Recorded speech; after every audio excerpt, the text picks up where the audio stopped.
উপদেষ্টার মধ্যে যারা দালাল আছেন, ভারতীয় দালাল, হাসিনার দালাল, তারা সাবধান হয়ে যান। ল্যাংটা করে ছেড়ে দেবো রাস্তায়, জনগণের আদালতে বিচার করব। এটা আমার দেশ, আপনার দেশ, আমাদের দেশ, আমাদের অধিকার আছে। আমার দেশের বিরুদ্ধে যে খেলতে চাইবে তাকে স্পটে সিস্টেম করে দেয়া, আদালত পরে। আগে spot system, that is the আইন, ওইটাই আইন।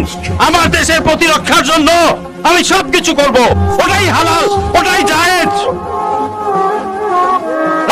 নির্বাচন আগে, দেশ ঠিক কর, আগে দেশ ঠিক কর। দেশ থাকলে বহুত মন্ত্রী এমপি হইতে পারবে।